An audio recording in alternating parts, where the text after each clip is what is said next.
দেশের তরুণ প্রজন্মের জনপ্রিয় একজন অভিনেত্রী শারমিন জোহা শশী ছোট ও বড় পর্দায় কাজ করে এরই মধ্যে নিজেকে অভিনেত্রী হিসেবে প্রমাণ করেছেন তিনি। বিশেষ করে হাজার বছর ধরে সিনেমায় অভিনয় করে ব্যাপক প্রশংসিত হয়েছিলেন শশী।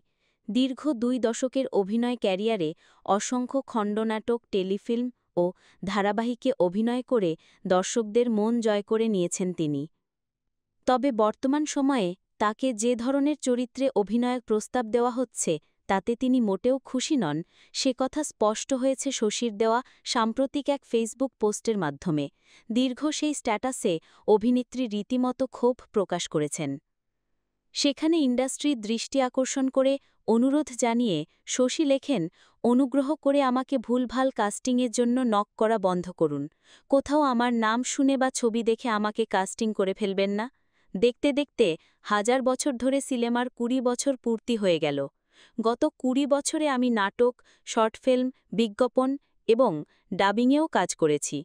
অভিনেত্রী বলেন, আমাকে কাস্টিং করার আগে একটু আমাকে জেনে নেবেন। আমি কে, কেন আমাকে কাস্টিং করছেন, কোন চরিত্রে করছেন, বিগত বছরে আমি ঠিক কী ধরনের কাজ করেছি এবং সবচেয়ে গুরুত্বপূর্ণ কী ধরনের চরিত্রে কাজ করেছি।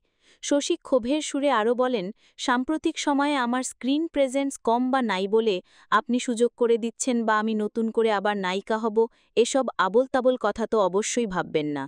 কনফিডেন্টলি ভুল মানুষকে ভুল কাস্টিংয়ের জন্য ফোন বা টেক্সট করে বসেন আর আমি না করে যাচ্ছি।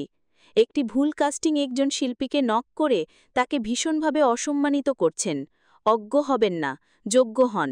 যোগ্য শিল্পীকে যোগ্য কাজটি দিন। লাক্স চ্যানেল আই সুপারস্টার প্রতিযোগিতার মাধ্যমে সবিজে পা রাখা শারমিন জোহা শশী ক্যারিয়ারের শুরুতেই তিনি অভিনয়ের সুযোগ পান জহির রায়হানের কালোজয়ী উপন্যাস হাজার বছর ধরে সিনেমার নায়িকা টুনি চরিত্রে। কোহিনূর আক্তার সুচন্দা পরিচালিত ছবিটিতে সাবলীল অভিনয়ের জন্য মেরিল প্রথম আলো সমালোচক পুরস্কারও লাভ করেন এই গুণী অভিনেত্রী।